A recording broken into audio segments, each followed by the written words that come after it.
Alright guys, welcome back for our final installment of Imperialism.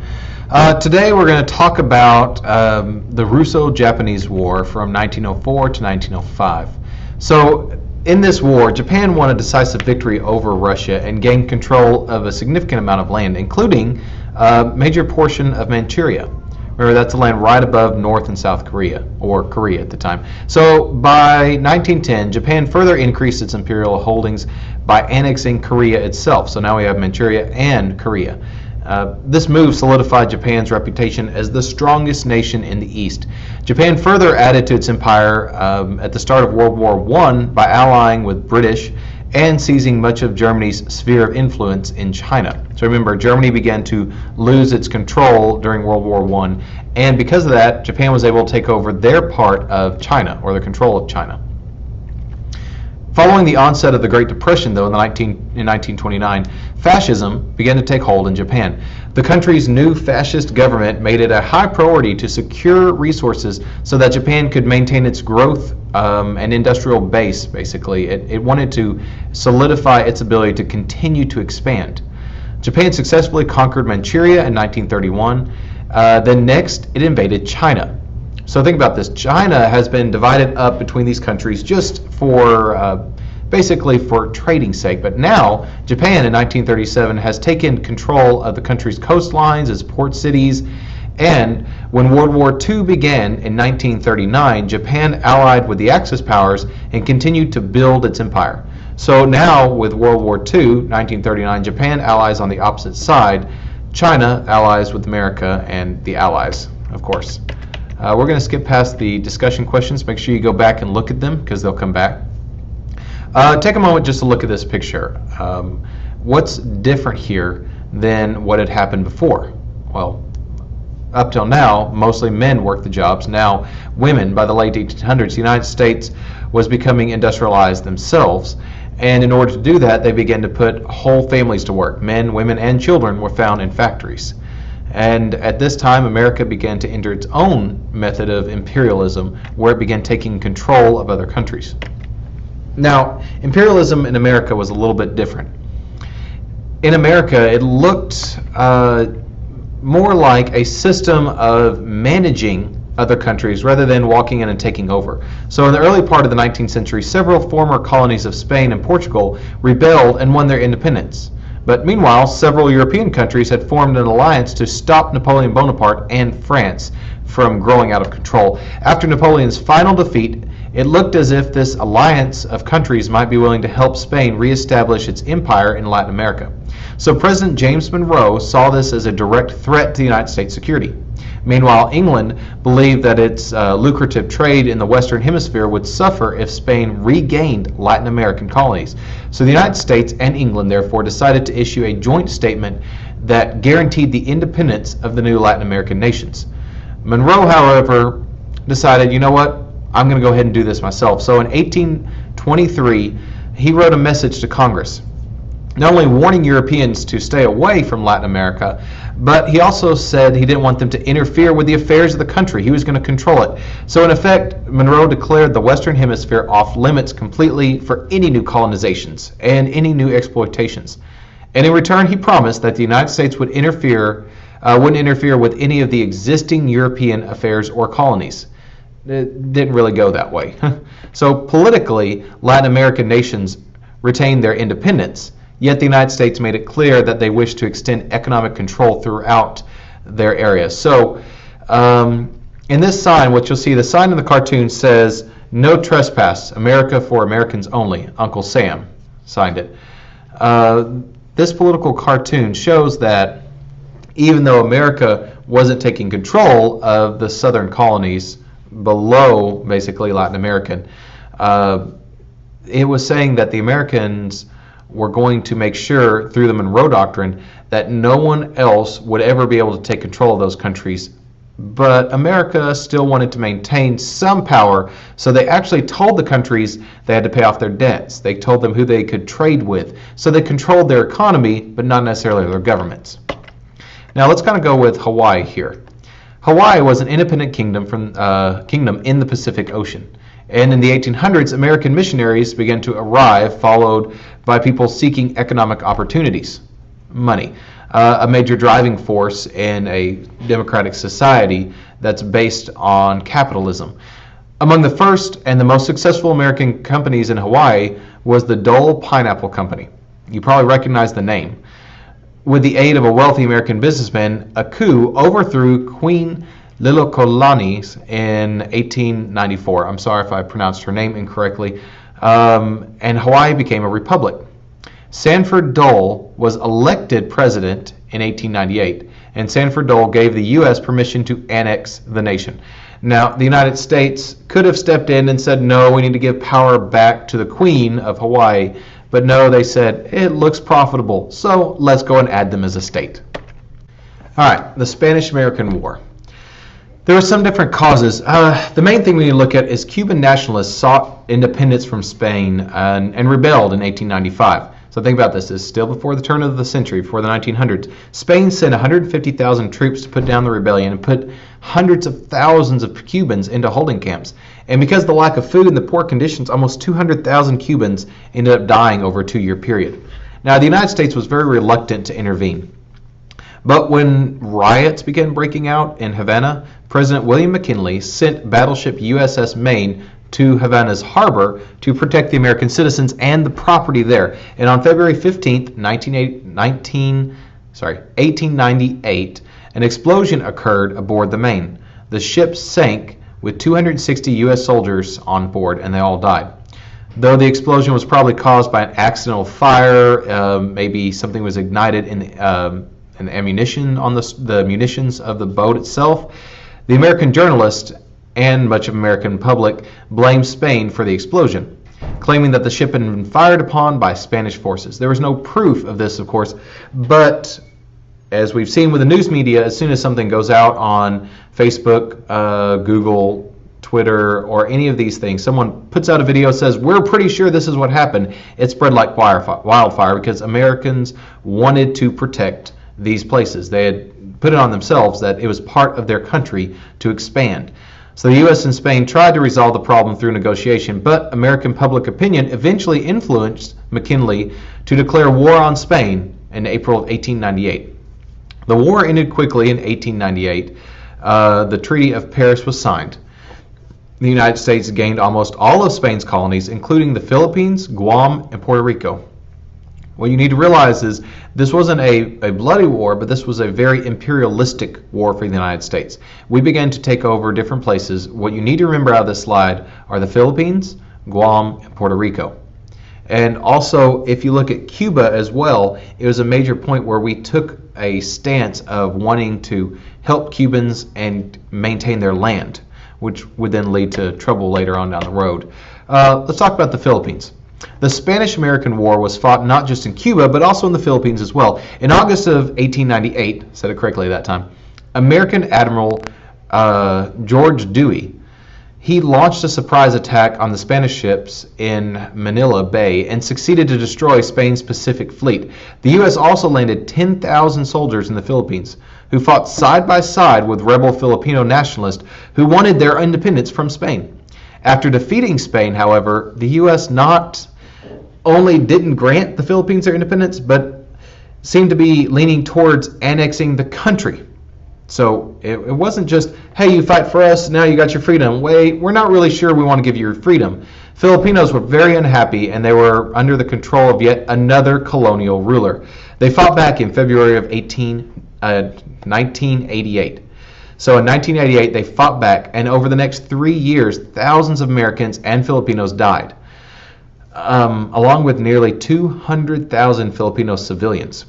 The two sides then settled into a sort of stalemate, with sporadic fighting breaking out over the next 40 years or so. Ultimately, the Philippines remained under U.S. control until World War II. Think about that. World War II didn't end until 1945, so we're looking at 1898 to 1945, almost 50 years of Americans who basically kicked out the Spanish and now are taking over the Philippines themselves and telling them how to run their government and saying, oh, well, you don't like us? Well, we're going to attack you and force you to like us anyway. So next thing we're going to have is the Panama Canal. The rebels successfully revolted in November of 1903, and the U.S. quickly recognized Panama as an independent country.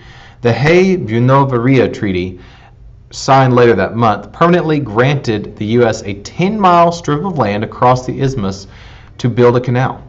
It also contained provisions that essentially made Panama a U.S. protectorate. So, in return for guaranteeing Panamanian independence, the U.S. effectively received the right to intervene in Panama's domestic affairs. So, it basically said, we're going to protect you, which means anytime we think you need protecting, we're going to exert our power, or we're going to basically tell you what needs to be done. Construction on the canal began in 1904 and was completed in 1914. The canal was administered by the United States until 1999, when its control was relinquished to the Panamanian government. So basically we said that originally it should have gone to them for control. The canal is still used today.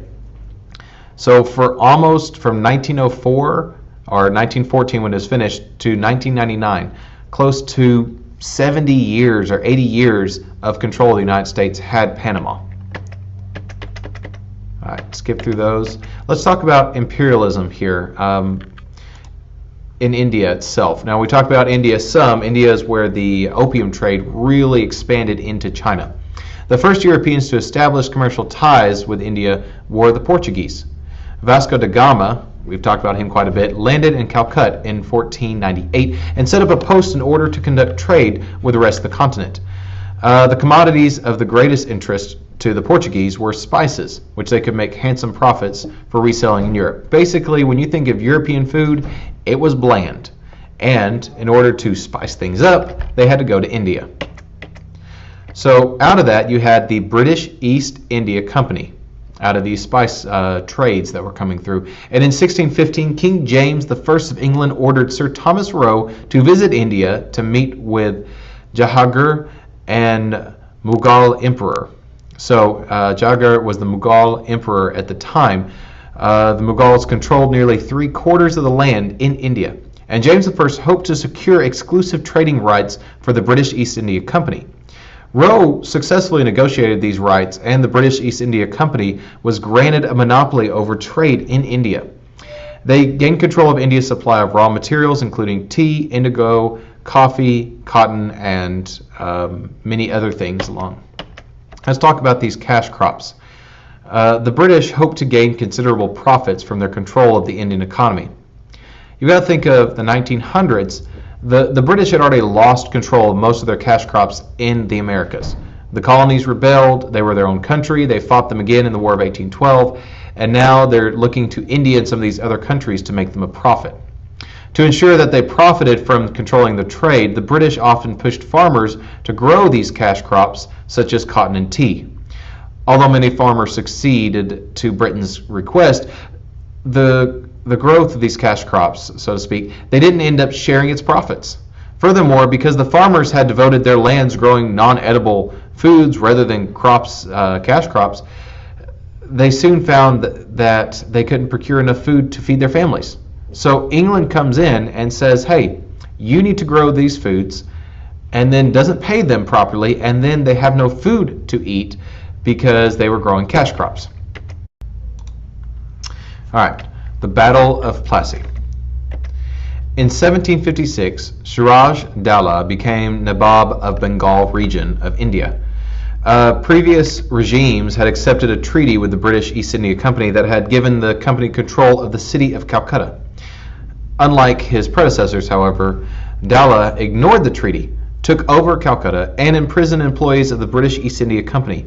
Dowlah had the support of the French, who were battling the English for control of the trade with Bengal.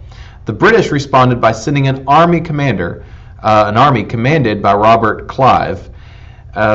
This was from 1725 to 1774. In the decisive Battle of Plassey in 1757, a badly outnumbered Clive managed to defeat the Nawab's army. Clive's victory not only gave the British control of Bengal, but it also drove the French from the region for good and effectively eliminated French trade within India as a whole. So the French were forced out of India completely. This battle essentially consolidated British control over almost all of India, and the East India Company began to make improvements to India's infrastructure in order to connect the interior of the country with the port cities. So not only did the British take over the trade routes, but they started taking over the city in order to make it a more functioning society, so it would produce more, it would make more in order to profit the British even more. Now, the British made all of these improvements to Indian infrastructure in order to facilitate the exportations of goods. It also solidified their economic and political control of the region. They added a railroad system, they added telephones, telegraph lines, dams, bridges, canals. All of these were added on to basically build up the infrastructure so they could make more money. So now we have another rebellion. Now, one thing I want you to realize is the more imperialism you see, the more likely we are to run into another rebellion and then another rebellion. So the 13 colonies, although they rebelled, we know the reasons: taxation without representation. We have our constitution, which gives us rights that protects us from what the king did. But in the end, it was imperialism that set up many of the colonies in the first place. The sepoys were Indian troops that served under the British Army, and in 1857 the British issued new ammunition to these sepoys. The new cartridges had to be bitten off before they could be used. The cartridges were greased in beef and pork fat. Most of the sepoys were either Hindus or Muslims, and since cows are sacred to the Hindus and pork is forbidden for the Muslims, the sepoys refused to use this new ammunition. And general discontent began to increase because the British needed more domination and control over the people in India, and it turned into a full-scale rebellion. Fighting broke out, and it took the British close to 10 months to put down this uprising. And in 1858, in that spring, the British Crown used the rebellion as an excuse to take political and economic control of India. So they said, because of this issue, we now need to take control of the whole country. And what we end up is right here, the jewel of the crown. And if we think of the crown, in England you had a king and queen who wore crowns, and a jewel is usually the shining point, the main, most valuable part of. So in 1858, the British abolished the East India Company and placed all of India under direct control of the British Crown. India proved to be the most profitable of all of Britain's colonies and was often referred to as the jewel in the crown. Medical breakthroughs opened the gates to expanding imperialism. Many new and unknown diseases killed European colonists. Soldiers sent to these far-off lands wouldn't last long enough for battle. So back then, people didn't believe that germs were what spread disease. It wasn't until a full medical breakthrough, such as the discovery of quinine, and the European imperialism was able to fully step onto foreign soils. Quinine became an important medical advancement that inhibited the spread of malaria. Because of its high demand, it became a cash crop that was greatly valued. So because of disease because of imperialism, we then had another cash crop, quinine, which created more imperialism. Let that sink in for just a little bit. French Indochina. In 1858, the French and Spanish-led forces entered into Vietnam following the death of several Christian missionaries in there. Within a decade, France had conquered all of the southern Vietnamese. They referred to this new imperial possession as Cochin China. So in 1882, the French seized northern Vietnamese city of Hanoi, which provoked a war with China. France emerged victorious from the conflict and soon gained supremacy in the region, securing Tonkin, which is northern Vietnam, Cambodia, and Laos. Thailand was also the only Southeastern Asian country that avoided coming under European control. So if we look at the image right here, we have Thailand, but then we have all the other countries around, Laos, Vietnam, being taken over by France. Hanoi served as the capital of French Indochina. The French controlled the region from approximately 1887 until about 1954. Think about that number for a second. 1950s. Now I know a lot of you were born in the 2000s, but still 1950 was not very long ago. And during that period they installed a number of puppet emperors. Basically the French still wanted to have an emperor in charge so the people would follow, but they controlled that person, told them what to say, what to think. The French improved public services in Indochina, but only to the degree that such improvements would benefit the colonial control. Economically, Vietnam provided France with tin, pepper, coal, cotton, and rice. Once again, French imperialism is what we're looking at. Burma. This is another topic I want to talk about for a second. Britain and the country of Burma fought 3 wars in 19th century, with the British prevailing each time. So we had 3 different wars here. Britain had little interest in the country as a colonial possession, but ended up in armed conflicts with the Burmese, largely to protect its dominance in the region and to protect the borders of India. In most of the senses, Burma was not a place where they could make money, but Burma stood to stop them from making money in India. Let's see. After the First War, Burma was forced to cede several provinces, so that's 1824 to about 1826. Then after the Second War in 1852, and 18 to 1853, so it was only about a 2-year war, Britain assumed control of the entire southern half of Burma. And in 1885, the British took just a week to rout the Burmese forces. Then on January 1st of 1886, they annexed Burma to India. So they finally took over the whole thing and just annexed it as part of India. We're going to skip the discussion questions right now, and let's talk about these. The legacy of imperialism. These are things that came out of imperialism. We had World War I, there were many economic consequences, and Third World nationalism. World War I. Imperialism was clearly a contributing cause of World War I.